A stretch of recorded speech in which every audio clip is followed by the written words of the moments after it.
On a hot summer night in Miami, well-liked and athletic Florida State University student Austin Harrouff was patronizing a local diner. Surveillance video would later show that he became agitated for some reason and left. After that, authorities say he walked over 5 kilometers, 3 miles, to the home of a couple he didn't know. For no apparent reason, when 3 police deputies responded to the home hours later, they found the 19-year-old on all fours, making animalistic grunting noises, attempting to literally chew the face off his male victim. He had already brutally stabbed the couple to death and had seriously injured a neighbor who had tried to intervene. It took all 3 deputies to subdue him. While the involvement of drugs was obviously suspected, Austin's mental state had slipped drastically in recent weeks, according to friends and his parents, who nevertheless couldn't have conceived that Austin could become violent, let alone commit so heinous a crime. A recent YouTube post by the killer provided grim foreshadowing for what was coming, however. "I've got a psycho side and a normal side," he said. "I've lost my mind. Help me find it."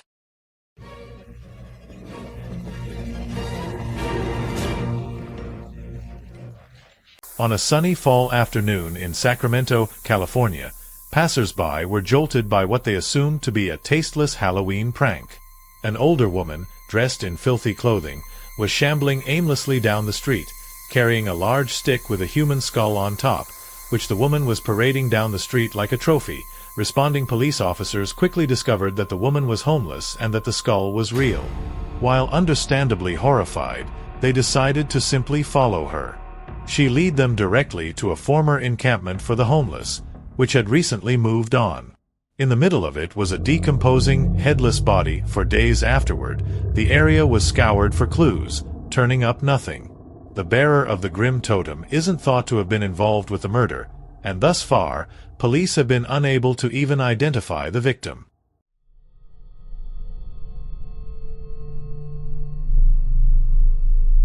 James Worley was convicted of kidnapping a young girl in 1990 and had served time in prison.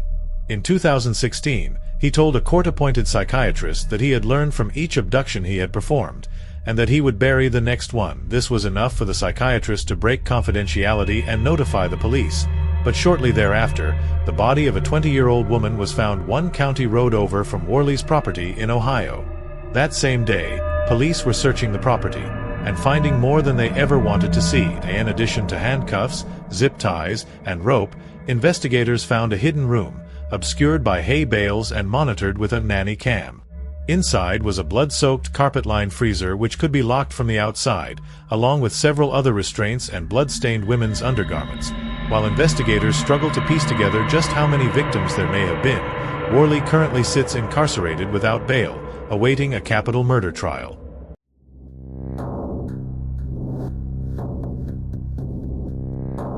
In the summer of 1960, 4 teenage friends in Finland decided to go camping at a nearby lake. Only one would survive. He came away with a concussion and most of his face broken in addition to other wounds, and could only recall a black apparition with glowing red eyes. Some locals still say that it was the Grim Reaper, Death himself, who came for them that night. Simply for lack of any other explanation, the victims were all savagely stabbed and bludgeoned, yet there were no weapons to be found at the site. In the intervening years, there have been many suspects and potential leads, all going nowhere. One man even confessed on his deathbed, only for investigators to prove it false. The survivor of the attack was even arrested 44 years after the fact, but a thorough modern investigation, including the use of DNA testing, produced nothing. To this day, the mystery of what happened that night at the lake inspires a dark wonder among locals, and the story is said to have heavily influenced the seminal slasher film Friday the 13th.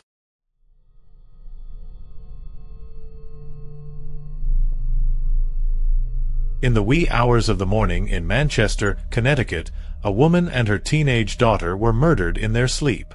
The axe-wielding maniac split the woman's face clean in half. A butcher knife was also used on both victims. It was the summer of 1865, and local residents had never so much as heard of such a crime. Albert Starkweather, son of the older victim and brother of the younger, gave an account of that night. He awoke to find the house on fire. With the help of a neighbor, he carried out the bodies of his mother and sister, brutalized almost beyond recognition. In the following days, police were moved to arrest Albert after he began to give contradictory statements. He was promptly put on trial, convicted, and executed in 1866, never having given a reason for his crime.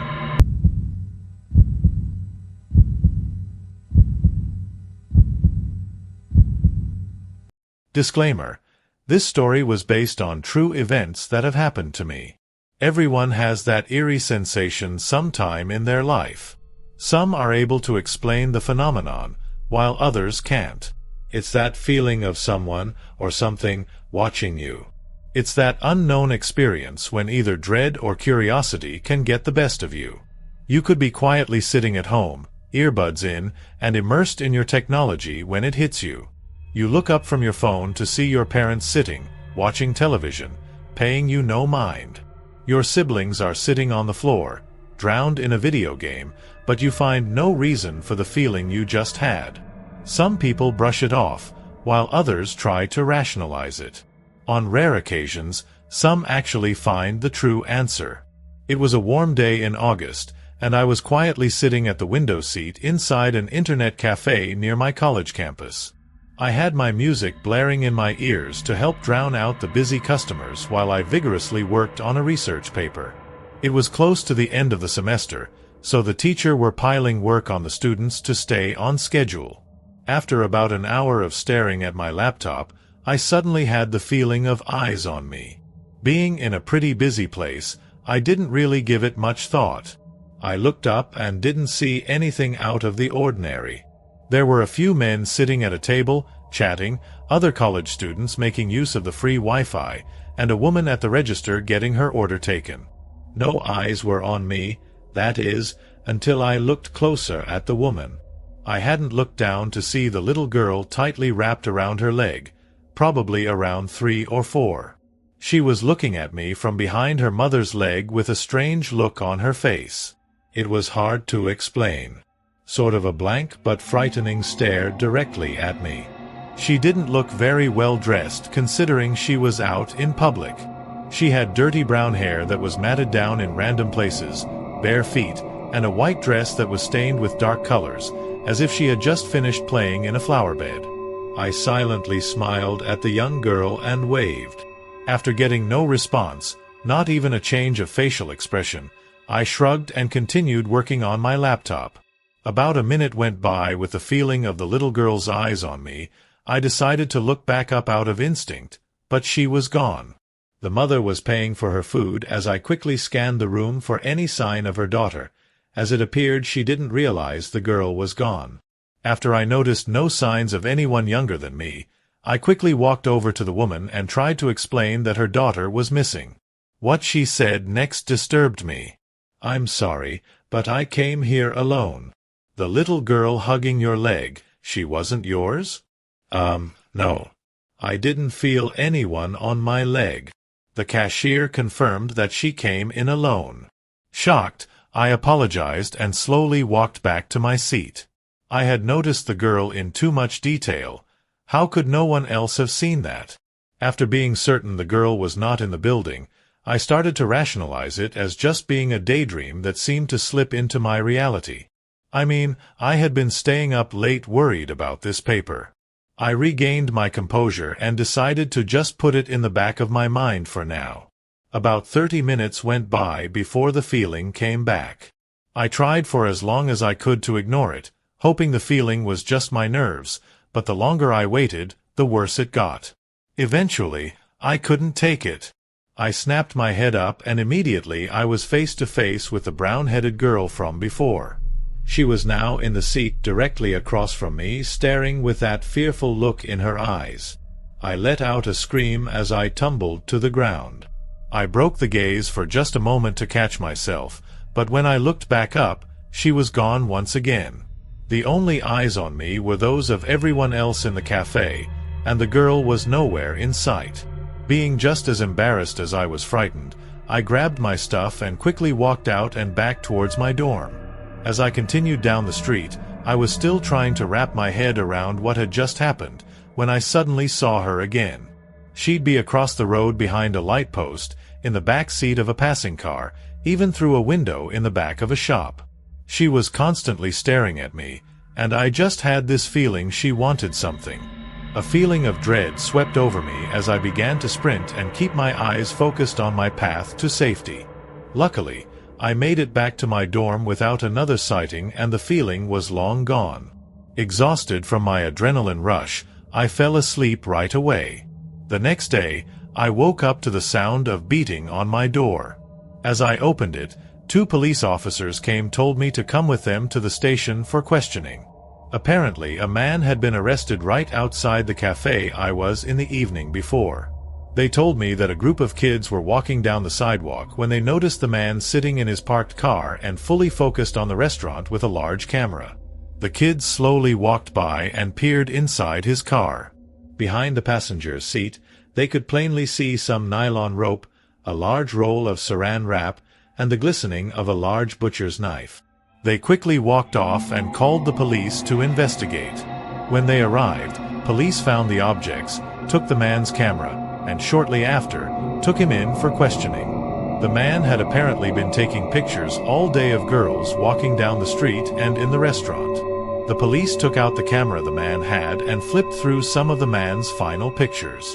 My heart sank as they flipped through multiple pictures of me sitting on my laptop, getting up to talk to the woman at the register, falling out of my chair, and leaving the restaurant.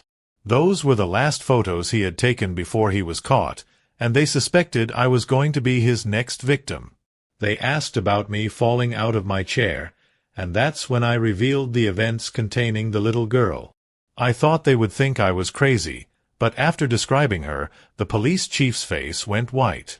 They told me they found out that the man had just recently been released from prison after serving a 25-year sentence for the kidnapping and murder of over a dozen women ranging from 30 years old all the way down to a 3-year-old child being his last victim. They showed me an old newspaper clipping from the man's file that had a picture of the little girl, and after seeing it, a new feeling arose. This time, I didn't feel dread, but a sense of remorse, fear, and peace, all at once. The picture was taken sometime before her death, and she was standing barefoot in a field with long brown hair and a beautiful white dress.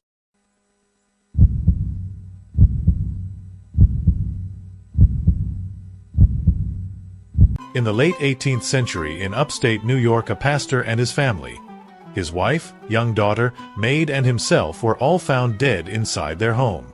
Cause of death was identified as quadruple suicide. The pastor had been devoted to both the church and his family for years, when his behavior suddenly changed.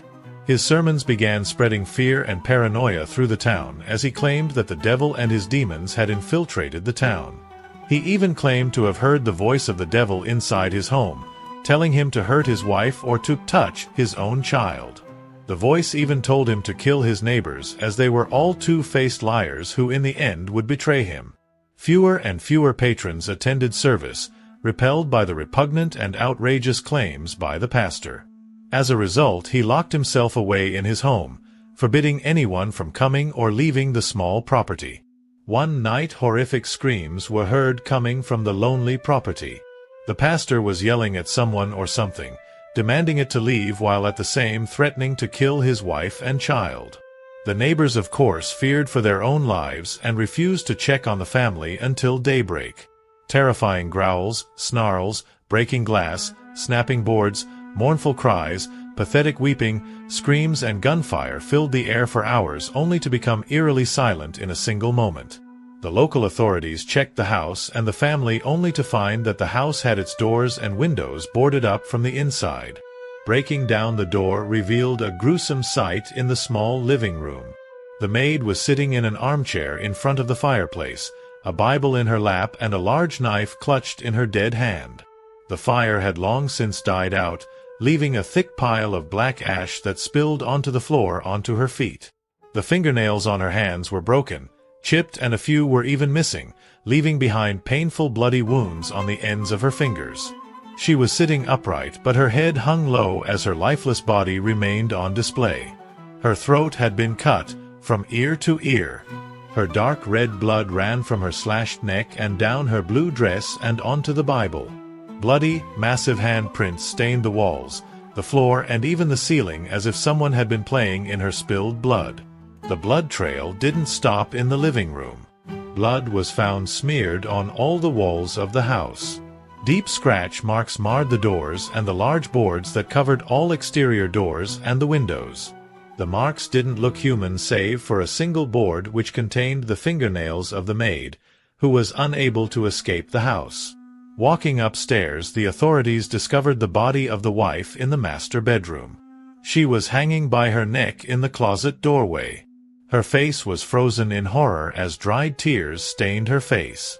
Tears that had been wiped away by a bloody hand. The rope around her neck was dirty, frayed and covered in blood, even though there wasn't a single mark on her body. On the nightstand near the closet was another Bible and on top a note, "I'm so sorry. I failed to protect my child. I failed to stop my husband. I can't live with myself. May God have mercy on this family." The windows in the bedroom were broken and several boards had been pried loose as if someone managed to escape the house, but no footprints were found outside indicating that anyone had leapt from the window, let alone walked away. The bedroom across the hall belonged to the daughter. She too was found dead with a look of horror on her face. She was laying on her bed with a bottle of some kind of poison in her grasp. Blood and foam stained the side of her mouth and left a sickening puddle on the ground beside the bed. Like her mother, she left a note behind. It was found rolled up and tucked inside the now empty bottle. "Please forgive my daddy, he did what he thought was best. He didn't let him inside." Bloody hand prints covered her body and her bed. A single hand print on her face showed that someone had shut her eyelids after she died. Searching the rest of the house, the investigators checked the attic. More bloody hand prints lead up the small ladder and into the attic where they found the body of the pastor. There was a blood hand print stained on his throat. Blood, claws marks and multiple bullet holes littered the floor and wall, while a single bullet wound was found in the side of his skull. The gun was in his hand, all the rounds spent, while his personal Bible remained gripped in his other hand. A note was found tucked inside the Bible, written in faded black ink, "I didn't let him in. God help us all, he's still here." The case was closed and labeled as a tragedy with no suspects being investigated and no one standing trial for the horrific events that took place in the humble town.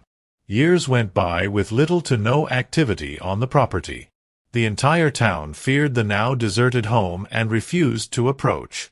Those who dared to examine the house claimed to have heard terrified screams, undecipherable whispers, pounding sounds on the walls and windows, inhuman growls and gunshots. Stranger still, whenever renovations on the house were attempted, workers and decorators would find blood drops on the floor, find brand new windows broken with dirty hand prints at the center of the cracks and muddy hoof prints all through the house, with the mysterious beast walking inside but never walking out. In 2002, the property was purchased with the sole purpose of turning it into a haunted attraction bed and breakfast, only to have work on the house stop abruptly and never resume. The new owner of the house was found dead in the large bathtub. He had apparently drowned himself, as there was no one else on the property at the time of his death, but two large bruises on his shoulders in the shape of hand prints told a different story. He was never alone. The property has since been abandoned and left to rot, but by some unnatural force it's still standing. Curious onlookers be warned. Mysterious hand prints have been found on the windshields and windows of cars that parked too close to the house.